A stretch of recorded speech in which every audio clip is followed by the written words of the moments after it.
നമസ്കാരം. ലൂസ് ടോക്കിലേക്ക് എല്ലാ പ്രേക്ഷകർക്കും സ്നേഹത്തോടെ സ്വാഗതം. ശരത്തെ, കുറച്ച് ദിവസം ഞാനില്ലായിരുന്നു. ഒരു അത്യാവശ്യ കാര്യമുണ്ടായി. ഭാര്യാപിതാവ് മരിച്ചുപോയി. അതിൻ്റെ ഭാഗമായിട്ട് കുറച്ച് ദിവസം ലീവായിരുന്നു. അതിനുശേഷം ചെറിയ ജലദോഷവും തൊണ്ടവേദനയും ചെറിയ തോതിലുള്ള ഞാൻ പിന്നെ ആ സമയത്തൊക്കെ കുറെ ഓട്ടവും ഒക്കെ ഉണ്ടായിരുന്നു.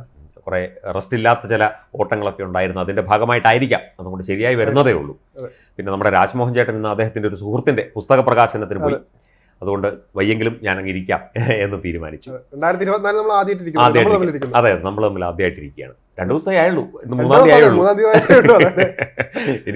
ഇനി എത്ര കാലം കിടക്കുന്നു? 2024 എന്തെല്ലാം സംഭവ വികാസങ്ങൾ ഉണ്ടാകാൻ കിടക്കുന്നു. 3-ാം ലോക മഹായുദ്ധമൊക്കെ ഉണ്ടാകുമെന്ന് ഒരു പ്രവാചകൻ, ബ്രസീലിയൻ പ്രവാചകൻ അങ്ങനെയൊക്കെ കേൾക്കുന്നു. 3-ാം ലോക മഹായുദ്ധം ഉണ്ടാകും. അതുപോലെ ചിഹ്നഗ്രഹം എന്ന് ഭൂമിയിൽ പതിക്കും, അതിൽ നിന്ന് ധാതുക്കൾ ഭൂമിക്ക് കിട്ടും തുടങ്ങിയ വാർത്തകളൊക്കെ. ഒരു ബ്രസീലിയൻ പ്രവാചകനൊന്നുമല്ല, ഒരു യുവാവാണ്. അയാളാണ് ഇതൊക്കെ പറയുന്നത്. സത്യമാകുമോ എന്ന് നമുക്കറിയില്ല. എന്തായാലും 2024 എല്ലാവർക്കും ഒരു നല്ലത് മാത്രം വരുന്ന ഒരു വർഷമാകട്ടെ. തുടർന്നങ്ങോട്ടുള്ള എല്ലാ വർഷങ്ങളും അങ്ങനെ തന്നെ ആകട്ടെ എന്ന് ഒരിക്കൽ കൂടി ആശംസിക്കുന്നു. ഇതിനു മുൻപ് ഇവർ ചിലപ്പോൾ ആശംസിച്ച് കാണും. അപ്പോൾ നമ്മള് കുറെ കാര്യങ്ങൾ ഇതിനിടെ കടന്നുപോയി. നവകേരള സദസ്സ് നമുക്ക് 2023 കുറിച്ച് നമ്മൾ റീവൈൻഡ് ഒക്കെ ചെയ്തതാണ്. 2024 നമ്മൾ പറയുമ്പോൾ തന്നെ പ്രതീക്ഷയുടെ ഒരു വർഷം. ഇനി നടക്കാൻ പോകുന്ന കാര്യങ്ങൾ നമ്മൾ നേരത്തെ പറയുന്നത്, ഇനി വരാൻ പോകുന്ന ഇലക്ഷൻ വരുന്നു, ലോക്സഭ ഇലക്ഷൻ വരുന്നുണ്ട്. അതേപോലെ ഈ മാസം തന്നെ അയോധ്യയുടെ അത് വരുന്നുണ്ട്, 22-ാം തീയതി പ്രാണപ്രതിഷ്ഠ വരുന്നുണ്ട്. അങ്ങനെ ഒരുപാട് കാര്യങ്ങൾ നമുക്ക് ഇനി ഈ വർഷം വരാനുണ്ട്. അപ്പോൾ ഇതുപോലെ തന്നെ ഒരുപാട് പ്രതീക്ഷയുണ്ട്. നമ്മളെ എനിക്ക് തോന്നുന്നു ഇനി നമ്മുടെ ഇന്ത്യൻ രാഷ്ട്രീയം തന്നെ തീരുമാനിക്കാൻ, അതിന്റെ ഗതി തന്നെ തീരുമാനിക്കുന്ന മാസം കൂടെയാണ്, അല്ലെങ്കിൽ ഒരു വർഷം കൂടെയാണെന്ന് വേണമെങ്കിൽ പറയാം. അതെ, 2024 ലോക്സഭാ തെരഞ്ഞെടുപ്പ് തന്നെയാണ് ഏറ്റവും പ്രധാനപ്പെട്ട ഒരു കാര്യം. ഇന്ന് പിന്നെ ഒരുപാട് മറ്റ് സംഭവ വികാസങ്ങളുണ്ട്. കഴിഞ്ഞ ദിവസത്തെ സജി ചെറിയാന്റെ പ്രസ്താവനയുമായി ബന്ധപ്പെട്ട് നമ്മൾ ഇന്നലെ ചർച്ച ചെയ്തായിരുന്നു. ജോസഫ് പ്ലാംബ്ലാനി ബിഷപ്പ് അദ്ദേഹം പറഞ്ഞിട്ടുണ്ട്, ഇത്രയും വേദനിപ്പിച്ചൊരു പ്രസ്താവന ഇതിനു മുൻപ് ഉണ്ടായിട്ടില്ല. ഒരു പ്രധാനപ്പെട്ട വ്യക്തിയും ക്രിസ്തീയ സമൂഹത്തെ ഇത്രയും അപമാനിച്ച് സംസാരിച്ചിട്ടില്ല എന്നൊരു അഭിപ്രായമാണ് അദ്ദേഹം രേഖപ്പെടുത്തിയത്. മാത്രമല്ല, ഇത്തരത്തിൽ സംസാരിക്കുകയും പെരുമാറുകയും ഒക്കെ ചെയ്യുന്നത് ക്രൈസ്തവ സഭയെ BJP-യിലേക്ക് അടുപ്പിക്കാനുള്ള ഒരു അത്തരത്തിൽ ഒരു നീക്കം അവിടെ വരും. അത്തരത്തിൽ ഒരു സംഭവം അവിടെ ഉണ്ടാകാനുള്ള സാധ്യത കൂടിയുണ്ട് എന്നാണ് സജി ചെറിയാൻ. പക്ഷേ രോമാഞ്ചവും മറ്റേ മുന്തിരി വാറ്റിയതും ഒക്കെ ആ വാക്കുകളൊക്കെ പിൻവലിച്ചു. പക്ഷേ രാഷ്ട്രീയ നിലപാടിൽ ഉറച്ചു നിൽക്കുന്നതായിട്ടാണ് പറയുന്നത്. ഇതുമായി ബന്ധപ്പെട്ട് ഇനിയും ധാരാളം വിമർശനങ്ങൾ പല ഭാഗത്തു നിന്നും ഉണ്ടാകും എന്നുള്ളതാണ് മനസ്സിലാവുന്നത്. പിന്നെ നമ്മുടെ ഹിൻഡൻബർഗ് റിപ്പോർട്ടുമായി ബന്ധപ്പെട്ട് അദാനി ഗ്രൂപ്പിനെതിരെ, അതായത് ഓഹരി വില കൂട്ടിക്കാണിച്ച് തെറ്റായ രീതിയിൽ കാണിച്ച് 85% വരെ ഉയർത്തി കാണിച്ച് നേട്ടമുണ്ടാക്കി എന്നൊരു റിപ്പോർട്ടുണ്ടായിരുന്നു. അതിൽ സുപ്രീം കോടതി ചീഫ് ജസ്റ്റിസ് അധ്യക്ഷനായ ബെഞ്ച് സുപ്രധാന വിധി പുറപ്പെടുവിച്ചിരിക്കുന്നു. അതുമായി ബന്ധപ്പെട്ട് തെളിവുകളില്ല, മാത്രമല്ല തുടരന്വേഷണമില്ല. സെബിക്ക് ഇത് പരിശോധിക്കാനായിട്ട് പ്രത്യേക സമയവും സുപ്രീം കോടതി നൽകിയിരിക്കുന്നു. ഇതിപ്പോൾ കേന്ദ്ര സർക്കാരിനും അദാനി ഗ്രൂപ്പിനും ഗൗതം അദാനിക്കുമൊക്കെ ഇതൊരു ആശ്വാസമാണ്. ഇന്നുണ്ടായൊരു സുപ്രധാന വാർത്ത ഇതാണ്. പക്ഷേ നമ്മളിന്ന് ചർച്ച ചെയ്യാൻ പോകുന്നത് പ്രധാനമന്ത്രി നരേന്ദ്രമോദിയുടെ കേരള സന്ദർശനം അല്ലെങ്കിൽ തൃശ്ശൂർ സന്ദർശനമാണ്. അത് കഴിഞ്ഞ ഏതാനും ഒരാഴ്ച മുമ്പ് തന്നെ ഈ ഒരു വിഷയമൊക്കെ തന്നെ വാർത്തകളിൽ വലിയ പ്രാധാന്യത്തോടെ മാധ്യമങ്ങളൊക്കെ നൽകിയിരുന്നു. ഇതിൻ്റെ ഏറ്റവും പ്രധാനപ്പെട്ട ഒരു കാര്യം എന്ന് പറഞ്ഞാൽ, അദ്ദേഹം സ്ത്രീകളെ, വനിതകളെ അഭിസംബോധന ചെയ്തുകൊണ്ടുള്ള ആ മഹാമഹിളാ സംഗമമാണ് തൃശ്ശൂരിൽ സംഘടിപ്പിച്ചത് എന്നുള്ളതാണ്. സ്ത്രീകളെ മാത്രം ഇത്രയും വലിയ കൂട്ടായ്മയെ, സ്ത്രീകളുടെ കൂട്ടായ്മയെ ഇങ്ങനെ അഭിസംബോധന ചെയ്ത ഒരു ദേശീയ നേതാവ് ഇതിനു മുൻപ് ഉണ്ടായിട്ടില്ല എന്നതാണ് ചരിത്രം പറയുന്നത്.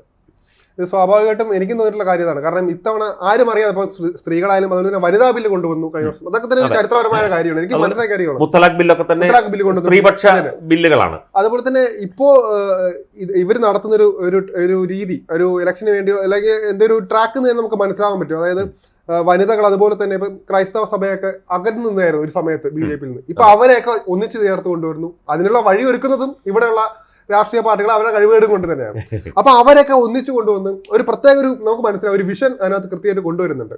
അപ്പം ഈ ദുർബല വിഭാഗങ്ങളെ കുറച്ചുകൂടെ ശക്തിപ്പെടുത്തുക, അവരുടെ ഒരു ഉന്നമനത്തിന് കൂടി അവരിലൂടെ കുറച്ചുകൂടെ മുന്നേറ്റം നടത്തുക, അതൊരു ഒരു കൃത്യമായ ഒരു രീതി, ഒരു കൃത്യമായ പഠനം തന്നെ അവർ നടത്തുന്നുണ്ട്. അതിന്റെ ഒരു ഭാഗമായിട്ട് എന്തായാലും കയ്യടി നൽകേണ്ട ഒരു കാര്യമാണ്. കാരണം ഇത്ര നമ്മുടെ ശോഭനയുണ്ട്, അതുപോലെ തന്നെ മിന്നുമണി പോലെയുള്ള ആൾക്കാർ, അതുപോലെ ഇഷ്ടംപോലെ മറിയക്കുട്ടി അമ്മച്ചിയുണ്ട് സ്റ്റാറായിട്ടുള്ളത്, ഈ വർഷം സ്റ്റാറാണ്.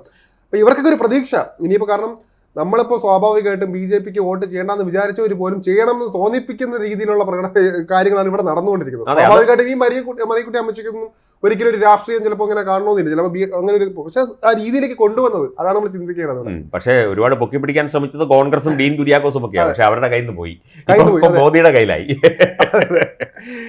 സുരേഷ് ഗോപി തന്നെ തൃശ്ശൂരിൽ സ്ഥാനാർത്ഥിയാകും എന്ന തരത്തിൽ കഴിഞ്ഞ ദിവസം തന്നെ ചോരെഴുത്തൊക്കെ ഉണ്ടായിരുന്നു. പിന്നെ BJPയുടെ മോദിയുടെ ഫ്ലക്സ് ബോർഡ് കോർപ്പറേഷൻ എടുത്തു മാറ്റി. അത് ഭയങ്കര പ്രശ്നമായിരുന്നു. നവകേരള സദസ്സിന്റെ ഫ്ലക്സ് മുക്കിലും മൂലയിലും, നവകേരള സദസ് അല്ല, കേരളീയത്തിന്റെ ഫ്ലക്സ്. ഇവിടുത്തെ KSRTC ബസിന്റെ പുറത്തും അത് പുറകെയും അല്ല, അല്ലെങ്കിൽ അതിന്റെ കൃത്യമായിട്ട് എഴുതിയിട്ടുണ്ട്. കറക്റ്റ് 1 മാസം കഴിയുമ്പോൾ കോൺട്രാക്ട് തീരെയാണ്, എന്നിട്ട് ഇതൊക്കെ ഒട്ടിച്ചുകൊണ്ട് നടക്കുന്നതിന് എന്തിനാണ് ഈ കോർപ്പറേഷൻ? എനിക്കൊരു സീൻ എന്തോ ഉണ്ട് അതിനകത്ത് കൃത്യമായ എന്ന് വയ്ക്കാൻ ഡേറ്റ് ഉണ്ട്. അത് ആ സീനകത്ത് ഡേറ്റ് ഉണ്ട്, എന്ന് വയ്ക്കാം, എന്ന് വരെ വയ്ക്കാം എന്നുള്ള രീതിയിലുണ്ട്. പക്ഷെ അതൊക്കെ കഴിഞ്ഞിട്ടുണ്ടാ ഇവിടെ മാസങ്ങളായിട്ട് നമ്മുടെ ഈ സൗത്ത് പാർക്കിന് ഫ്രണ്ടിലും യൂണിവേഴ്സിറ്റി കോളേജിന്റെ ഫ്രണ്ടിലൊക്കെ കേരളീയത്തിന്റെ ഫ്ലക്സ് ബോർഡുകൾ ഇപ്പോഴും ഉണ്ട്, നിങ്ങൾക്ക് പോയാൽ കാണാൻ പറ്റും. അതൊക്കെ അവിടെ നിലനിർത്തിയിട്ടാണ് പെട്ടെന്ന് ഒരു ഹാലിളകി ഇവരുടെ ഈ ഭരണപരാജയം മറയ്ക്കാനുള്ള രീതികളാണ് നമ്മളിവിടെ. പക്ഷെ വേറെ പേഴ്സണലായിട്ട് എനിക്കിവിടെ ഫ്ലെക്സുകളോട് എനിക്ക് യോജിപ്പില്ല, കാരണം അതിന് ഏത് രാഷ്ട്രീയ പാർട്ടി ആയാലും ഏത് ഇതായാലും ഫ്ലെക്സ് ബോർഡുകളോട് എനിക്ക് യോജിപ്പില്ല. പക്ഷെ ഇവിടെ ഇപ്പം പറഞ്ഞിട്ടില്ലേ, ഒരു വിഭാഗത്തിന് മാത്രം പ്രത്യേക ഒരു പരിഗണന കൊടുക്കേണ്ട ആവശ്യമില്ല, എല്ലാ രീതിയിലും അങ്ങനെ ആവണം. അതെ, ഫ്ലക്സ് ബോർഡുകൾ മാറ്റി BJP പ്രവർത്തകർ പ്രശ്നമുണ്ടാക്കി, അത് ചിലതൊക്കെ പുനഃസ്ഥാപിച്ചു. പക്ഷേ കോർപ്പറേഷൻ പറയുന്നത് ഞങ്ങളുടെ ഉദ്യോഗസ്ഥരല്ല അത് ചെയ്തത് എന്നാണ്, അറിഞ്ഞിട്ടില്ല എന്നുള്ള രീതിയിലാണ് പറയുന്നത്. അപ്പം രാഷ്ട്രീയം ഏതുമായിക്കോട്ടെ, ഇന്ത്യയുടെ പ്രധാനമന്ത്രിയാണ്, അദ്ദേഹം വരുന്നതുമായി ബന്ധപ്പെട്ട് ഒരു ഫ്ലക്സ് ബോർഡ് വെച്ചത്. ഫ്ലക്സ് ബോർഡ് വെക്കുന്നത് ശരിയായ നടപടിയല്ല, അത് പ്രകൃതി വിരുദ്ധമാണ് ഫ്ലക്സ് ബോർഡ്. ശരത്ത് പറഞ്ഞതിനോട് ഞാനും യോജിക്കുന്നു. കാരണം ഫ്ലക്സ് ബോർഡുകൾ ഇത് പ്ലാസ്റ്റിക് പോലുള്ള സാധനങ്ങൾ കൊണ്ടാണ് ഉണ്ടാക്കുന്നത്, വലിയ മാലിന്യങ്ങളാണ് ഇതിന് ശേഷം ഇത് ആയി മാറുന്നത്. പേപ്പറായിട്ട് കൊണ്ടുവരുന്നത് പറഞ്ഞെങ്കിൽ പോലും നമ്മുടെ ഒരു നഗരത്തിന്റെ അല്ലെങ്കിൽ ഒരു ഗ്രാമത്തിന്റെ ഭംഗി തന്നെ നശിപ്പിക്കുന്നത് ഹൈക്കോടതി അന്ന് ചൂണ്ടിക്കാട്ടിയിട്ടുണ്ടായിരുന്നു. ജസ്റ്റിസ് ദേവൻ രാമേന്ദ്രനാണ് പറഞ്ഞത്. നമ്മൾ ഈ തിരുവനന്തപുരത്തെ നമ്മൾ ഈ വെള്ളയാമലം ജംഗ്ഷൻ കഴിയുമ്പോൾ തന്നെ നമുക്ക് മനസ്സിലാവും കാരണം ഈ ഫ്ലക്സ് ബോർഡ് കാരണം ഫുട്പാത്തിൽ കൂടെ നടക്കാൻ പറ്റാത്ത, വളവിലൂടെ നടക്കാൻ പറ്റില്ല, സിഗ്നൽ കാണാൻ പറ്റില്ല, അങ്ങനെ പല പ്രശ്നങ്ങളും ഉണ്ട്, അപകടങ്ങൾ ഉണ്ടാകുന്നു. അപ്പോൾ ഇതിനെക്കുറിച്ച് പലരും ഈ ട്രിവാൻഡ്രം ഇന്ത്യൻ പോലുള്ള കുറച്ച് സോഷ്യൽ മീഡിയ ഗ്രൂപ്പൊക്കെ ഉണ്ട്, അതുവഴി കുറെ പേര് ഈ പരാതി നൽകിയിട്ടും കൃത്യമായൊരു നടപടി ഇവിടെ എടുക്കാതെ പെട്ടെന്ന് ഉണ്ടായൊരു ബോധോദയത്തിൽ അവിടെ പോയി മാറ്റിയതിനെ കുറിച്ച് എനിക്ക് ഇതുവരെ മനസ്സിലായില്ല. അപ്പം എല്ലാ തരത്തിലും വേണം, അതാണ് അങ്ങനെയാണ് വേണ്ടത്, കൃത്യമായിട്ട് ഇത് വേണം. നമ്മൾ ലൂസ് ടോക്ക് ചർച്ച ചെയ്യുന്നത് മോദി എന്തിനു വന്നു എന്നുള്ളതാണ്. ഒരു ഇന്ത്യൻ പ്രധാനമന്ത്രിക്ക് രാജ്യത്തെ ഒരു സംസ്ഥാനത്തെ ഒരു പ്രദേശത്ത് വന്ന് ഒരു പരിപാടിയിൽ പങ്കെടുക്കാനുള്ള എല്ലാ അവകാശങ്ങളുമുണ്ട്, അധികാരങ്ങളുമുണ്ട്. പക്ഷേ തൃശ്ശൂർ തന്നെ എന്തിനു വന്നു? ഈ മഹിളാ സമ്മേളനം, മഹിളകളുടെ ഈ ഒരു കൂട്ടായ്മയെ അദ്ദേഹം അഭിസംബോധന ചെയ്യുന്നത് എന്തുകൊണ്ട്? അതിനകത്ത് ഒരു രാഷ്ട്രീയമില്ലേ? അത് 2024 തെരഞ്ഞെടുപ്പുമായി ബന്ധപ്പെട്ടാണോ തുടങ്ങിയ ചർച്ചകളൊക്കെ ഇപ്പോൾ സമൂഹ മാധ്യമത്തിൽ നടക്കുകയാണ്. ഇത് കൃത്യമായി കേരളത്തിലെ ജനതയെ, പ്രത്യേകിച്ചും സ്ത്രീ ജനങ്ങളെ അഭിസംബോധന ചെയ്തുകൊണ്ട് കേരളം BJPക്കും മോദിക്കും ഒന്നും അന്യമല്ല. കേരളവും സാധാരണ പോലെ തന്നെയാണ്. കേരളത്തിൽ BJPക്ക് MP-മാരില്ല, അല്ലെങ്കിൽ MLA-മാരില്ല, ശരിയാണ്. പക്ഷേ കേരളത്തിൻ്റെ മനസ്സ് BJPയോടൊപ്പം, BJP എന്ന പാർട്ടിയോടും നരേന്ദ്രമോദി, വിശിഷ്യ നരേന്ദ്രമോദി എന്ന പ്രധാനമന്ത്രിയോടും ഒപ്പം നിൽക്കുന്നു എന്നതിൻ്റെ ഒരു സൂചന കൂടിയാണ് ഇപ്പോൾ ഈ ഒരു സമ്മേളനം എന്നുള്ളതാണ് പൊതുവെ വിലയിരുത്തപ്പെടുന്നത്. അതിനകത്ത് ലക്ഷ്യങ്ങളുണ്ടാകാം, രാഷ്ട്രീയ ലക്ഷ്യങ്ങളുണ്ടാകാം, സാംസ്കാരിക ലക്ഷ്യങ്ങളുണ്ടാകാം, തൃശ്ശൂർ തന്നെ തെരഞ്ഞെടുത്തതിന് പിന്നിൽ അതിലും ലക്ഷ്യങ്ങളുണ്ടാകാം. പക്ഷേ ഇത്തരത്തിൽ ഒരു കൂട്ടായ്മയിലൂടെ, ഇത്തരത്തിൽ ഒരു പരിപാടിയിലൂടെ ഒരു സമൂഹത്തെ, പ്രത്യേകിച്ചും സ്ത്രീ സമൂഹത്തെ ഒന്നടങ്കം അവരെ അഭിസംബോധന ചെയ്തുകൊണ്ട് അവർക്ക് സാമൂഹ്യവും രാഷ്ട്രീയവുമായ വലിയ പ്രാധാന്യം നൽകിക്കൊണ്ട് ഉള്ള ഒരു സമ്മേളനമാണ് സംഘടിപ്പിച്ചിരിക്കുന്നത്. വനിതകൾക്ക് വേണ്ടി, സ്ത്രീകൾക്ക് വേണ്ടി എത്രയോ പദ്ധതികൾ, അതായത് ബേട്ടി പഠാവോ ബേട്ടി ബച്ചാവോ ആന്തോളൻ മുതൽ, അതായത് കൊച്ചു കുട്ടികളായിരിക്കുന്ന പെൺകുട്ടികൾ മുതൽ വയോജനങ്ങൾക്ക് വരെ, പ്രായമായവർക്ക് വരെയുള്ള അനവധി പദ്ധതികളാണ് കേന്ദ്ര സർക്കാർ കൊണ്ടുവരുന്നത്. അതിൻ്റെ ഗുണഭോക്താക്കളായിട്ട് കോടിക്കണക്കിന് സ്ത്രീ ജനങ്ങൾ നമ്മുടെ നാട്ടിലുണ്ട്. സ്ത്രീപക്ഷം, നാരീശക്തി, വളയിട്ട കൈകളിലേക്ക് വീര്യം കടത്തിവിടുന്ന, അത് പ്രാവർത്തികമാക്കുന്ന ഒരു നടപടിയുടെ ഭാഗമായിട്ടാണ് ഇത്തരത്തിലുള്ള പരിപാടികൾ സംഘടിപ്പിക്കുന്നത്. കേരളവും അതിൽ നിന്നും ഒട്ടും മാറി നിൽക്കുന്നില്ല എന്ന് സൂചന കൂടി നൽകാനാണ് ഈ ഒരു പരിപാടി സംഘടിപ്പിക്കപ്പെട്ടത് എന്ന് എൻ്റെ ഒരു ചെറിയ അഭിപ്രായം. അതിന് വേറെ കാര്യമാണെന്ന് വെച്ച് കഴിഞ്ഞാൽ അതിനകത്ത് ഇവിടെ പ്രത്യേകിച്ച് കേരളത്തിൽ സ്ത്രീകൾ അനുഭവിക്കുന്ന കുറച്ച് പ്രശ്നങ്ങളുണ്ട്. ഇപ്പം നമ്മൾക്കിപ്പോൾ ആലുവയിലെ പെൺകുട്ടി മുതൽ, അതുപോലെ തന്നെ ഈ മരിയക്കുട്ടി അമ്മച്ചി പോലുള്ള കുറെ വിഭാഗങ്ങളുടെ സ്ത്രീകൾക്ക് ഈ സർക്കാർ നൽകുന്ന ഒരു എന്താ പറയാനാണ്, ഒരു യോജിപ്പില്ലായ്മയുണ്ട് ഇതിനകത്ത്. സ്ത്രീപക്ഷപാതവും സ്ത്രീ സ്വാതന്ത്ര്യവും സ്ത്രീ മുന്നേറ്റവും ഒക്കെ പറയുന്നതേ ഉള്ളൂ കേരള സർക്കാർ കൊണ്ട് ഭയങ്കരമായിട്ട്. ഇവിടെ ഒരു സ്ത്രീകൾക്ക് എന്താണ് ഇവിടെ ഒരു ബിസിനസ്സിന് ഇറങ്ങി തിരിച്ചാൽ പോലും പറ്റാത്തൊരവസ്ഥയാണ്. ഈ ഒരു സാഹചര്യമാണ് ഇവിടെ ഉള്ളത്. ഇപ്പൊ തന്നെ കണ്ടില്ല ഇവിടെ എത്ര സുരക്ഷിതമാണ്. സ്ത്രീ സുരക്ഷ തന്നെ നോക്കിയാൽ മതി. നോക്കുക ഇവിടെ പിങ്ക് പോലീസിന് പോലും നേരെ ചൊവ്വേ ഇപ്പൊ സത്യം പറഞ്ഞു കഴിഞ്ഞാൽ നേരെ അവർക്കൊരു വർക്ക് ചെയ്യാനുള്ള ഒരു അവസരം ഇല്ല ഇവിടെ. അങ്ങനെ പല രീതിയിലും സ്ത്രീകൾ പ്രശ്നങ്ങൾ നേരിട്ടുകൊണ്ടിരിക്കുന്ന സമയത്ത് തന്നെയാണ് ഈ പ്രധാനമന്ത്രിയുടെ ഈ ഒരു കടന്നു കൃത്യമായ സമയത്തുള്ള ഇടപെടലും അവരെല്ലാവരും ആഗ്രഹിക്കുകയാണ്. അവർക്കൊരു അവര് ലക്ഷ്യം കാണുന്നത്, അവര് സ്വാതന്ത്ര്യം കാണുന്നുണ്ട്.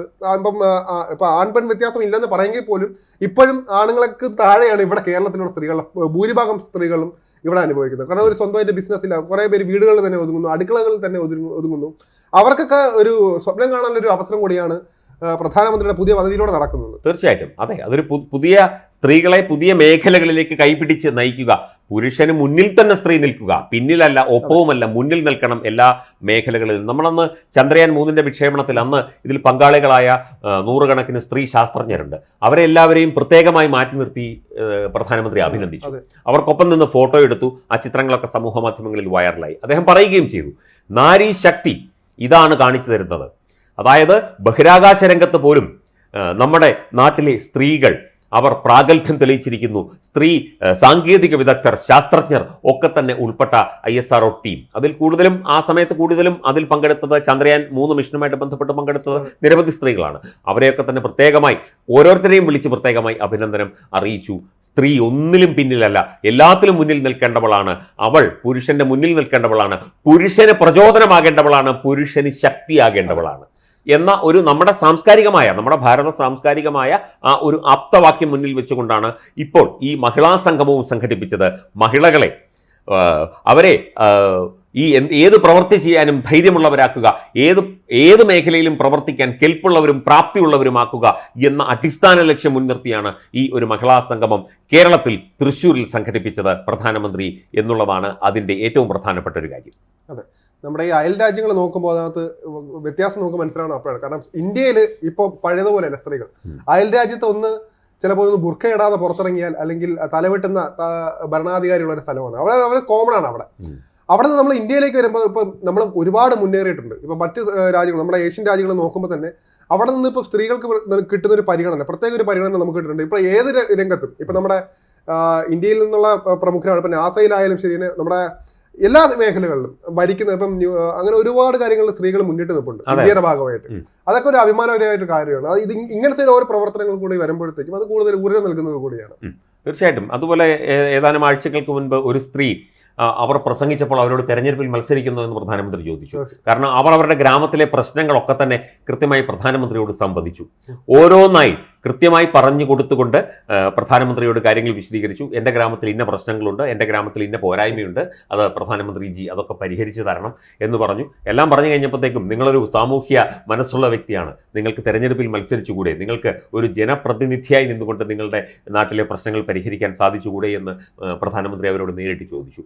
അതുപോലെ G20 ഉച്ചകോടിയുമായി ബന്ധപ്പെട്ട് കൃഷി ചെയ്യുന്ന സ്ത്രീകളെ അതിൻ്റെ പ്രത്യേകമായി പങ്കെടുപ്പിച്ചു. ഒഡീഷയിൽ നിന്നുള്ള 2 പേര്, അതായത് അവരുടെ നാട്ടിലെ കൃഷി, എല്ലാ മേഖലകളിലും കൃഷി പ്രോത്സാഹിപ്പിക്കുന്നതിന് മുൻകൈയെടുത്തിറങ്ങിയ 2 സ്ത്രീകളുണ്ടായിരുന്നു. അവരെ ആ G20 ഉച്ചകോടിയിൽ പങ്കെടുപ്പിച്ചുകൊണ്ട് പ്രത്യേകമായി അഭിനന്ദിച്ചു. സ്ത്രീകൾ വളർന്നു വരികയാണ്. സ്ത്രീ സമൂഹത്തിൻ്റെ മനസ്സ്, ബൗദ്ധിക നിലവാരം, സാമൂഹ്യ നിലവാരം ഒക്കെ തന്നെ ഒരുപാട് വളർന്നിരിക്കുന്നു.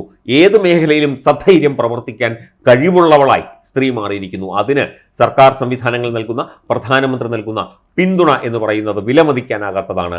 സ്ത്രീകളെ മുന്നിലേക്ക് നയിക്കാനുള്ള ആ ഒരു മനസ്സ്, നമ്മളുടെ നാരീശക്തി, ഉള്ളിൽ ഉറങ്ങിക്കിടക്കുന്ന നാരീശക്തിയെ പുറത്തെത്തിച്ച് അത് രാജ്യത്തെ ജനങ്ങൾക്ക് ഗുണകരമായ രീതിയിൽ അത് പ്രയോജനപ്പെടുത്താനുള്ള ആ ഒരു രീതിയിലേക്ക് എത്തിക്കുക, ആ ഒരവസ്ഥയിലേക്ക് എത്തിക്കുക എന്നത് മുന്നോട്ട് വെച്ചുകൊണ്ടാണ് പ്രധാനമന്ത്രി ഇത്തരം സമ്മേളനങ്ങളും കൂട്ടായ്മകളും ഒക്കെ നടത്തുന്നത്. അതിൻ്റെ കൂടെ ഭാഗമാവുകയാണ് നമ്മുടെ കേരളത്തിലെ പ്രിയപ്പെട്ട നമ്മളുടെ സഹോദരിമാരും അമ്മമാരും മക്കളും പെൺമക്കളും ഒക്കെ തന്നെ അതിൻ്റെ ഭാഗം കൂടിയാവുകയാണ്. അതെ, അതിനുള്ളൊരു അവസരം കൂടിയാണ്. അതെ, അവർക്കത് കിട്ടുകയാണ്. അതെ, അതുപോലെ തന്നെ നമ്മുടെ ഇപ്പോഴും ഞാൻ ഈ മന്ത്രിസഭയിൽ കണ്ടിട്ടുള്ളതെന്ന് വെച്ച് കഴിഞ്ഞാൽ എനിക്ക് ഇന്ദിരാഗാന്ധിക്ക് ശേഷം എനിക്ക് കുറച്ചുകൂടെ കരുത്തുറ്റൊരു മന്ത്രിയായിട്ട് കണ്ടു തോന്നി. എനിക്ക് ധനമന്ത്രി നിർമ്മലാ സീതാരാമനെ പോലുള്ളവർ, അവരൊക്കെ ഈ നിൽക്കുന്നപ്പോൾ മോദി അടുത്തുണ്ടെങ്കിൽ പോലും അവരെ ഭാഷയെ അവർ ശക്തമായിട്ട് തന്നെ അവർ പറയുന്നുണ്ട്. ഇപ്പൊ നേരത്തെ പറഞ്ഞ പോലെ ചേട്ടൻ പറഞ്ഞായിരുന്നു, ഒരു സ്ത്രീ ഇതുപോലെ മോദി വന്നപ്പോൾ ഇതുപോലെ പറയുന്നുണ്ടായിരുന്നു, പ്രശ്നങ്ങളെ കുറിച്ച് പറയുന്നുണ്ടായിരുന്നു. നമ്മൾ എത്ര റീലുകളിലൂടെ കണ്ടിട്ടാണ് ഇവിടത്തെ ഒരു പ്രശ്നങ്ങൾ. അതായത് ഒരു സ്ത്രീ, ഒരു കോർപ്പറേഷൻ ജോലിക്കാരി, തൂപ്പിന്റെ ഇതിന് പൈസ കിട്ടിയിട്ടില്ല, ഓണത്തിന് പോലും ശമ്പളം കിട്ടിയില്ല, അവർക്കൊന്നും കൊടുക്കാൻ പറ്റില്ല എന്ന് പറഞ്ഞ് വിഷമം പറയുന്നുണ്ട്. അതുപോലെ തന്നെ മരിയക്കുട്ടി അമ്മച്ചിയെ നമ്മൾ പറയേണ്ട ഒരു കാര്യമാണ്. അവരുടെ ആവശ്യങ്ങൾ പറയുമ്പോഴത്തേക്ക് അവർക്കെതിരെ തിരിഞ്ഞൊരു സർക്കാരായി മാറുകയും ചെയ്തിട്ടുണ്ട്. അതെ അതെ, പിന്നെ അവരെ മോശക്കാരിയാക്കി കോടതിയിലടക്കം അവരെ മാനസികമായിട്ട് CPM സൈബർ കമ്മ്യൂണികൾ അവർക്കെതിരെ എത്ര പോസ്റ്റുകളായിട്ടത്, അവരെ പരിഹസിച്ചുകൊണ്ട് അവരെ അവഹേളിച്ചുകൊണ്ട്. അതായത് ഒരു മുത്തശ്ശിയുടെ പ്രായമുള്ള ഇത്രയും വയസ്സായ ഒരു സ്ത്രീയെ സമൂഹ മാധ്യമങ്ങളിലൂടെ അവഹേളിക്കുന്ന നാണം കെട്ട പരിപാടിയാണ് CPM സൈബർ കമ്മ്യൂൺ ചെയ്തത്. ഇവിടെ നമ്മൾ ചോദ്യം ചോദിക്കുമ്പോൾ അതിന് പരിഹാരം കാണുകയാണ് വേണ്ടത്. ഇവിടെ ഇപ്പൊ ഞാൻ പറയുന്നില്ല, ഇവിടെ കയ്യൂക്കുള്ളവൻ കാര്യക്കാരൻ പോലെയാണ്. ഇവിടെ നേരിടാൻ പറ്റിയില്ലെങ്കിൽ അടിച്ചൊതുക്കുക, അതാണ് രീതി. അതുപോലെയാണ് ഇപ്പം അവർക്ക് പറഞ്ഞു നിൽക്കാൻ പറ്റിയില്ലെങ്കിൽ അവരെ മാനസികമായി തളർത്തുക. ഇമാതിരി ട്രോളുകൾ ഇറക്കുന്ന കുറച്ച് സൈബർ ആക്രമണമുണ്ട്. അതാണ് അവിടെയാണ് ഈ പ്രധാനമന്ത്രി ഇപ്പൊ ചെയ്തത്. ഞാൻ നേരത്തെ പറഞ്ഞ പോലെ തന്നെ അവിടെ കാര്യങ്ങൾ കേൾക്കുക, അതിന് പരിഹാരങ്ങൾ. ഇപ്പൊ ഭരണപക്ഷത്തിൽ തെറ്റുണ്ടായാലും തെറ്റ് ചൂണ്ടിക്കാണിച്ചു കഴിഞ്ഞാൽ അത് മനസ്സിലാക്കാൻ ഒരു ആർജവം കാണിക്കും, തെറ്റി പറ്റിയെന്ന് പറയാനുള്ള ഒരു ആർജവം കാണിക്കും. അതാണ് ചെയ്യണത്. അതാണ് ഏറ്റവും ഒരു നല്ലൊരു നേതാവിന്റെ ഒരു ഇതായിട്ട് വരുന്നത്. അപ്പൊ എല്ലാവരും കാണുന്നുണ്ട്, ജനങ്ങളൊക്കെ ഇതൊക്കെ കാണുന്നുണ്ടല്ലോ. തീർച്ചയായിട്ടും ഇതിനെ വേണമെങ്കിൽ രാഷ്ട്രീയമായി കണ്ടു കഴിഞ്ഞാൽ പോലും സ്ത്രീ സമൂഹം ഒപ്പമുണ്ടെങ്കിൽ, നമ്മുടെ കണക്കും പ്രകാരം സ്ത്രീ വോട്ടർമാരുടെയും പുരുഷ വോട്ടർമാരുടെയും അനുപാതമൊക്കെ പലപ്പോഴും മാറി വരും. എന്നാൽ പോലും സ്ത്രീ സമൂഹം ഒപ്പമുണ്ടെങ്കിൽ രാഷ്ട്രീയമായ നേട്ടവുമാണത്. രാഷ്ട്രീയമായ നേട്ടം എന്ന് തന്നെ നമുക്കതിനെ അങ്ങനെ പറയുന്നതിൽ വിരോധമൊന്നുമില്ല. കാരണം സാമൂഹ്യ അവസ്ഥ മാറുന്നതിനനുസരിച്ച് രാഷ്ട്രീയം മാറും, രാഷ്ട്രീയ ചിന്താഗതികൾ മാറും, രാഷ്ട്രീയ ഭരണം മാറും, മുന്നണികൾ മാറും. അങ്ങനെ പല മാറ്റങ്ങളും നമ്മുടെ പൊതുസമൂഹത്തിലുണ്ടാകും. അതൊക്കെ സ്വാഭാവികമായ ജനാധിപത്യ സംവിധാനത്തിൻ്റെ ഉള്ളിൽ നിന്നുകൊണ്ടുള്ള പ്രക്രിയ മാത്രമാണ്.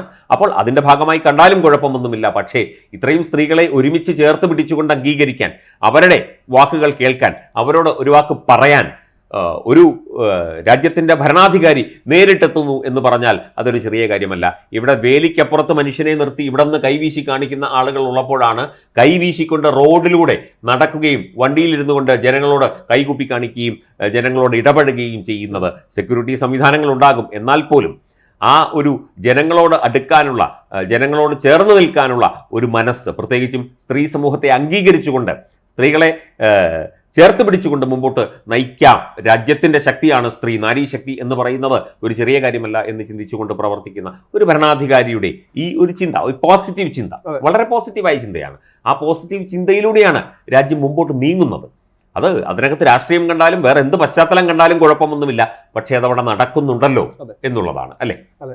മാത്രമല്ല വേറൊരു എനിക്കൊരു തോന്നിയൊരു കാര്യം എന്ന് വെച്ച് കഴിഞ്ഞാൽ, നമ്മളിപ്പോൾ ഈ ശബരിമല വിഷയത്തിൽ തന്നെ ഇവിടെ ഈ ശബരിമല അനുകൂലിച്ചുള്ള സ്ത്രീകളായിരുന്നു, അത് സ്ത്രീ പ്രവേശനം പാടില്ല എന്ന് പറയുന്ന സ്ത്രീകളായിരുന്നു ഇവിടെ അധികം ഉണ്ടായിരുന്നത്. അത് അങ്ങനെ, കാരണം അതിനകത്ത് ജാതി മതമൊന്നുമില്ല. പക്ഷേ ഭൂരിപക്ഷം സ്ത്രീകളും അതിനെ എതിർത്തവരാണ്. കേരളം എന്നുള്ള പ്രവേശനം അത് ഒരു വിശ്വാസത്തിന്റെ ഭാഗമാണ്. അതും കൂടെ നോക്കുന്നത്. അതിനകത്ത് ഹിന്ദു ആയാലും മുസ്ലിം ആയാലും ക്രിസ്ത്യൻ ആയാലും ആ സ്ത്രീകൾ പറയുന്നുണ്ട് അവരെ ആ വിശ്വാസത്തിന് വെറുതെ വിടൂ, അവരെ ആഗ്രഹിക്കുന്നത്. കാരണം അതാണ് വേറൊരു കാര്യം. കാരണം സ്ത്രീകളുടെ നമ്മൾ എത്രയൊക്കെ പുരോഗതി കൊടുക്കുമ്പോൾ അവരുടെ അവരുടെ ട്രെൻഡ് അനുസരിച്ച്, അവരുടെ മനസ്സനുസരിച്ച് വേണം ഓരോ കാര്യങ്ങളും കൈകാര്യം ചെയ്യാനുള്ളത്. അവിടെ സർക്കാരിന് കൈപൊള്ളിയതും പത്തനംതിട്ടയിൽ അതിന് തിരിച്ചടി കിട്ടിയതും ആ ഒരു കാരണം കൊണ്ടാണ്. ചിലപ്പോൾ ജയിച്ചത്, പക്ഷേ അതിന് വോട്ട് വിഹിതത്തിന് വലിയ വ്യത്യാസം ഉണ്ടായിരുന്നു. അത് ആ ഒരു ഇത് കൂടെ കണക്കിലെടുത്താണ് അവർ കൊണ്ടുപോകുന്നത്. ഇപ്പൊ നടക്കാൻ പോകുന്നത് അത് തന്നെയാണ്. ഇപ്പൊ സ്ത്രീകളുടെ മനസ്സിറങ്ങി പോകുന്നത്. അങ്ങനെയാണ് വേണ്ടത്. സ്ത്രീകളെ അംഗീകരിക്കണം. സ്ത്രീ സുരക്ഷ, സ്ത്രീ മുന്നേറ്റം, സ്ത്രീ സ്വാതന്ത്ര്യം എന്നൊക്കെ പറയാൻ എളുപ്പമാണ്. അത് പ്രാവർത്തികമാക്കി എടുക്കാനാണ് പ്രയാസം. ഇവിടെ കേരളത്തിലെ സ്ത്രീകളെ സംബന്ധിച്ചിടത്തോളം ഒരുപാട് പ്രതിസന്ധികൾ അവർ നേരിടുന്നുണ്ട്. തൊഴിൽ മേഖലയിലായാലും വിദ്യാഭ്യാസ മേഖലയിലായാലും പൊതു ഇടങ്ങളിലായാലും ഒക്കെ തന്നെ ഒരുപാട് പേർ ഇവിടെ പ്രതിസന്ധികളും പ്രശ്നങ്ങളും നേരിടുന്നുണ്ട്. ഈ മറിയക്കുട്ടി അമ്മച്ചിയെ പോലുള്ള ആളുകൾക്ക് പെൻഷൻ കിട്ടാൻ, അതുപോലെ സ്ത്രീകൾക്ക് തൊഴിലുറപ്പ് പദ്ധതിയുമായി നവകേരള സദസ്സിൽ പങ്കെടുത്തില്ലെങ്കിൽ തൊഴിലുറപ്പിൽ അവിടെ കേട്ടില്ല എന്ന് പറഞ്ഞുള്ള ഭീഷണികളൊക്കെ നമ്മൾ കേട്ടതാണ്.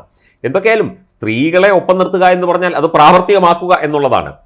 അല്ലാതെ സർക്കാരിൻ്റെ വെബ്സൈറ്റിലൂടെ പ്രസ്താവന നടത്തുകയും ഇതാണ് സ്ത്രീ ശക്തി എന്നൊക്കെ പറഞ്ഞ് ആരുടെയെങ്കിലും ഒക്കെ പടമിടുകയും ഒക്കെ ചെയ്തിട്ട് കാര്യമൊന്നുമില്ല. അത് എങ്ങനെയാണ്? അവർക്ക് അടിസ്ഥാനപരമായ സൗകര്യങ്ങൾ വേണം. അടിസ്ഥാന സൗകര്യങ്ങൾ. അതിൽ ഒരു കാര്യം പറയാനുള്ളത്, ഇവിടെ ഈ ശൗചാലയം കക്കൂസ് എന്ന് പറഞ്ഞ് വലിയ കളിയാക്കലായിരുന്നു. വടക്കേന്ത്യയിലെ പല ഉൾഗ്രാമങ്ങളിലും ശൗചാലയങ്ങളും കക്കൂസും ഒന്നും ഇല്ലായിരുന്നു. അവിടുത്തെ സ്ത്രീകൾ ഈ പ്രാഥമിക ആവശ്യങ്ങൾ നിറവേറ്റിക്കൊണ്ടിരുന്നത് രാത്രിയിലാണ്. അതുവരെ അവർക്ക് മറ്റാവശ്യങ്ങളൊന്നും പുറത്തിറങ്ങാൻ പറ്റില്ല. കാരണം ശൗചാലയങ്ങളില്ല. പകൽ സമയത്ത് ഇറങ്ങിയാൽ ആൾക്കാർ കാണും. അങ്ങനെ അവരെ തട്ടിക്കൊണ്ടുപോയ സംഭവങ്ങൾ ഉണ്ടായിട്ടുണ്ട്. അവരെ ബലാത്സംഗം ചെയ്ത സംഭവങ്ങൾ ഉണ്ടായിട്ടുണ്ട്. ഒരുപാട് ക്രമസമാധാന പ്രശ്നങ്ങൾ. അതുപോലെ സ്ത്രീകൾക്ക് ഈ മൂത്രാശയ സംബന്ധമായ രോഗങ്ങളൊക്കെ പലപ്പോഴും വടക്കേന്ത്യയിലെ ഈ കോഴിക്കോട് മിഠായി തെരുവിൽ അതുമായിട്ട് ബന്ധപ്പെട്ട ഒരു സിനിമ തന്നെ ഇറങ്ങിയിട്ടുണ്ടായിരുന്നു. അതായത് ഈ സ്ത്രീകൾ ഇത് അടക്കി വെക്കുകയാണ്. കാരണം അവർക്ക് അവരുടെ ഷോപ്പില്ല. കാരണം പരിമിതമായ സ്ഥലമാണ്. ആരെങ്കിലും അവർ ചിലപ്പോൾ ഷോപ്പ് ഓണേഴ്സ് ചിലപ്പോൾ വിട്ടെന്ന് വരില്ല. കാരണം ഇവർക്ക് എപ്പോഴും പോയല്ല. കാരണം സ്ത്രീകൾക്ക് പല കാര്യങ്ങളും ഉണ്ടാകും. അവർക്ക് ശാരീരികമായിട്ടുള്ള പല പ്രാഥമിക കാര്യങ്ങളും അവർക്കുണ്ടാകും. അപ്പൊ ഇതിനൊക്കെ മറ്റുള്ള കടകളിൽ അല്ലെങ്കിൽ വേറൊരു ബിൽഡിങ്ങിൽ പോയി അവർ ക്യൂ നിൽക്കേണ്ട അവസ്ഥയാണ് ഇവിടെ ഉള്ളത്. നമ്മൾ പറയുമ്പോൾ കളിയാക്കുന്നതിനല്ല, കാരണം നമുക്ക് ചിലപ്പോൾ അറിയില്ല, നമുക്ക് ഉള്ളതുകൊണ്ട് ചിലപ്പോൾ അറിയില്ല. പക്ഷേ ഇത് അനുഭവിക്കുന്ന ഒട്ടേറെ സ്ത്രീകൾ ഉണ്ടാവും. നമ്മളൊരു ട്രെയിനിൽ കയറി തന്നെ അത് മനസ്സിലാവും, അല്ലെങ്കിൽ എത്ര സ്ത്രീകൾ എത്രത്തോളം ഒരു സ്ഥിരം ജീവിച്ചു വരുന്നത് മാറ്റം വന്നേക്കുന്നത് അത് മനസ്സിലാവും, അവർ എത്രത്തോളം ബുദ്ധിമുട്ട് അനുഭവിക്കുന്നുണ്ട്. അപ്പൊ അങ്ങനെയൊക്കെ രീതിയിലും കൂടെ ചിന്തിക്കണം. അല്ലാണ്ട് ഇത് കളിയാക്കുന്നതിൽ അത് രണ്ടാമത്തെ കാര്യമാണ്. സൗജന്യം വന്നു പറഞ്ഞാൽ നമുക്ക് നല്ലതിലും ഉണ്ടായിട്ടുള്ളൂ, അതിനകത്ത് വേറെ പ്രത്യേകിച്ച് ദോഷമൊന്നും ഉണ്ടായിട്ടില്ലല്ലോ. അതുപോലെ തന്നെ ഇതിനോട് ചേർത്ത് ഒരു കാര്യം കൂടെ പെട്ടെന്ന് പറയാനുണ്ട്. പുതിയ ഗതാഗത മന്ത്രിയായി ശ്രീ KV ഗണേഷ് കുമാർ സത്യപ്രതിജ്ഞ അദ്ദേഹം ചുമതലയേറ്റല്ലോ. അപ്പോൾ അദ്ദേഹം പറഞ്ഞൊരു പ്രധാനപ്പെട്ട പോയിന്റാണ്, എല്ലാ KSRTC സ്റ്റാൻഡുകളിലും മുലയൂട്ടുന്ന അമ്മമാർക്കായിട്ട് പ്രത്യേക ക്യാബിനുകൾ. വളരെ പോസിറ്റീവായ ഒരു ഐഡിയ ആണ്. അപ്പം ശൗചാലയങ്ങളും ഒപ്പം തന്നെ ഇവർക്ക് കൊച്ചുകുട്ടികളെയും കൊണ്ട് യാത്ര ചെയ്യുന്നവർക്ക്, സ്ത്രീകൾക്ക്, മുലയൂട്ടുന്ന അമ്മമാർക്ക് വേണ്ട സ്വകാര്യത കൊടുക്കാനുള്ള പ്രത്യേക മുറി സംവിധാനങ്ങൾ എല്ലാ KSRTC സ്റ്റാൻഡുകളിലും ഒരുക്കും എന്ന വളരെ പോസിറ്റീവായ സ്ത്രീപക്ഷമായ ഒരു നിലപാട് ഉടൻ തന്നെ സ്വീകരിച്ച് നടപ്പിലാക്കും എന്ന് അദ്ദേഹം പറഞ്ഞു. വളരെ നല്ല കാര്യം തന്നെ, ഇതിനോട് ചേർത്ത് പറഞ്ഞു എന്ന് മാത്രമേ ഉള്ളൂ. നമ്മൾ ഈ സത്യം പറയുക അടിത്തട്ടിലേക്ക് ഇതിനെക്കുറിച്ച് അന്വേഷിച്ചാൽ മാത്രമേ മനസ്സിലാവും. നമ്മളെല്ലാം മേളിൽ നിന്ന് കേൾക്കുമ്പോൾ ഇതൊന്നും അല്ല, ഇത് ചെറിയ ചെറിയ വിഷയങ്ങളായിരിക്കും ജനങ്ങൾ. പക്ഷേ ഇത് നമ്മൾ ഒരു ദിവസം നമ്മളൊരു യാത്ര ചെയ്യുമ്പോഴേക്കും നമുക്കിത് മനസ്സിലാവും ബുദ്ധിമുട്ടിനെ കുറിച്ച്. ഒരുപാട് പ്രശ്നങ്ങളുണ്ട്. കാരണം അടിത്തട്ടിൽ മുതലേ പരിഹരിക്കണം എല്ലാം. മോളിൽ നിന്ന് പരിഹരിച്ചിട്ട് കാര്യമില്ല. സ്വന്തമായി കാരവനുള്ളവർക്കും സ്വന്തമായി വാനുള്ളവർക്കും അല്ലെങ്കിൽ ഏതെങ്കിലും മുന്തിയ ഇനം ഹോട്ടലിൽ പോയി മൂത്രപ്പുര ഉണ്ടല്ലോ, സഞ്ചരിക്കുന്ന മൂത്രപ്പുര ഉണ്ടല്ലോ. അല്ല, അത്തരക്കാരെ മാത്രമല്ല, താഴെക്കെട്ടിലുള്ള സാധാരണക്കാരായ മനുഷ്യരെയും സാധാരണക്കാരായ സ്ത്രീകളെയും കൂടി കരുതി. അതാണ് നരേന്ദ്രമോദി ഉദ്ദേശിക്കുന്നത്. അദ്ദേഹം കാണുന്ന, അദ്ദേഹം വിഭാവനം ചെയ്യുന്ന ആ ഒരു സ്ത്രീ ശക്തി അല്ലെങ്കിൽ സ്ത്രീ ശാക്തീകരണം എന്ന് പറയുന്നത് അതാണ്. അതുതന്നെയാണ് ഞാൻ ആദ്യം സൂചിപ്പിച്ചതുപോലെ ഒരു ദേശീയ നേതാവും സ്ത്രീകളുടെ ഒരു കൂട്ടായ്മയെ, ഇത്രയും വലിയ കൂട്ടായ്മയെ കേരളത്തിൽ അഭിസംബോധന ചെയ്തതായി അറിവില്ല. അപ്പം സ്ത്രീകൾക്ക് ഇവിടെ രാജ്യം കൊടുക്കുന്ന പ്രാധാന്യം, രാജ്യത്തെ ജനങ്ങൾ കൊടുക്കുന്ന പ്രാധാന്യം, രാജ്യത്തെ ജനങ്ങളെ പ്രതിനിധീകരിച്ചുകൊണ്ടാണല്ലോ പ്രധാനമന്ത്രി എത്തുന്നത്. അപ്പം രാജ്യം എത്രമാത്രം സ്ത്രീകളെ കരുതുന്നു, സ്ത്രീകളെ അംഗീകരിക്കുന്നു, സ്ത്രീകളെ സഹായിക്കുന്നു, പിന്തുണയ്ക്കുന്നു, അത് തീർച്ചയായിട്ടും അത് നമ്മൾ ചർച്ച ചെയ്യേണ്ട വിഷയം തന്നെയാണ്, അത് നടപ്പിലാക്കേണ്ട വിഷയം തന്നെയാണ്. അതിൻ്റെ ഭാഗമായി കൂടിയാണ് പ്രധാനമന്ത്രി ഇത്തരത്തിലുള്ള പരിപാടികൾ, നേരത്തെ പറഞ്ഞതുപോലെ അതിൽ രാഷ്ട്രീയമുണ്ടാകാം, എന്നാലും അത് ചെയ്യുന്നുണ്ടല്ലോ എന്നുള്ളതാണ്. സ്ത്രീകളുടെ പ്രശ്നങ്ങൾ പരിഹരിക്കപ്പെടണം, അടിസ്ഥാന പ്രശ്നങ്ങൾ പരിഹരിക്കപ്പെടണം. അത് പരിഹരിച്ചേ മതിയാകൂ. എങ്കിൽ മാത്രമേ സ്ത്രീ മുന്നേറ്റം സാധ്യമാകൂ. അതെ, നമ്മള് സ്ത്രീകളിലാണ്, നമ്മൾ എപ്പോഴും പറയാറുണ്ട്, സ്ത്രീകളിലൂടെയാണ് നമ്മളും ജീവിച്ചവർ. കാരണം നമ്മളൊക്കെ വന്നത് തന്നെ സ്ത്രീകളുടെ ഒരു സ്ത്രീയുടെ വയറ്റിൽ നിന്നാണ്. തീർച്ചയായിട്ടും അത് സ്ത്രീ എന്ന് പറയുന്നത് എത്ര നാര്യസ്തു പൂജ്യന്തേ രമന്തയെ തത്ര ദേവത എന്നാണ് പറയുന്നത്. എവിടെ സ്ത്രീ പൂജിക്കപ്പെടുന്നു അവിടെ ഈശ്വര സാന്നിധ്യം ഉണ്ടാകും എന്നാണ് നമ്മളുടെ പുരാണങ്ങൾ പറയുന്നത്. അപ്പം ആ ഒരു സ്ത്രീ ഭാവത്തിന്, ആ ഒരു സ്ത്രൈണതയ്ക്ക് നമ്മൾ കൊടുക്കുന്ന, അല്ലെങ്കിൽ ആ ഒരു സ്ത്രീ സമൂഹത്തിന് നമ്മൾ കൊടുക്കുന്ന ഒരു അംഗീകാരം, അത് തീർച്ചയായിട്ടും ശ്ലാഘനീയമാണ്, അഭിനന്ദനീയമാണ് എന്ന് പറയാതെ വയ്യ. രാഷ്ട്രീയമുണ്ടാകാം, വീണ്ടും ആവർത്തിക്കുന്നു, രാഷ്ട്രീയമുണ്ടാകാം. പക്ഷേ അതിൽ കൂടി ഒരു നല്ല ആശയം മുമ്പോട്ട് വയ്ക്കുകയാണ്, അല്ലേ ശരത്തെ? രാഷ്ട്രീയമാണല്ലോ ഇതെല്ലാം. കാരണം നമുക്ക് വേണ്ടത്, ഞാൻ പറയുന്നത് നേരത്തെ പറഞ്ഞത് തന്നെ, അടിസ്ഥാനപരമായിട്ടുള്ള കാര്യങ്ങൾ കഴിഞ്ഞാൽ അത് രാഷ്ട്രീയം, അത് അവർക്ക് ഗുണകരമാണെങ്കിൽ അവർക്ക് അതുകൊണ്ട് ഇവർക്കൊരു മീൻസ് ഇപ്പോൾ BJPക്ക് അതൊരു ഗുണകരമായിട്ടുണ്ടെങ്കിൽ അത് നല്ലതല്ലേ? ഇപ്പോൾ അതാണ് നോക്കേണ്ടത്. അവർക്ക് ഈ ഒരു മുന്നേറ്റം കൊണ്ട്, സ്ത്രീകൾക്ക് ഈ ഒരു മുന്നേറ്റം കൊണ്ട് അവർ നൽകുന്ന ചിലപ്പോൾ ഒരു നന്ദി ആയിരിക്കും, അല്ലെങ്കിൽ നന്ദി സൂചകമായിട്ടായിരിക്കും ചിലപ്പോൾ അത് മാറ്റുന്നത്. അപ്പോൾ സ്വാഭാവികമായിട്ട് ഗിവ് ആൻഡ് ടേക്ക് പോളിസിയാണ്. ഇവിടുത്തെ പോലെ അവർ പ്രത്യേക ഒരു അജണ്ട ഉണ്ടാക്കിയിട്ട് അതിനകത്ത് എല്ലാവരും വന്നേ പറ്റുന്നുള്ള രീതിയിൽ ഇതല്ല ഇവിടെ ഉണ്ടാക്കുന്നത്.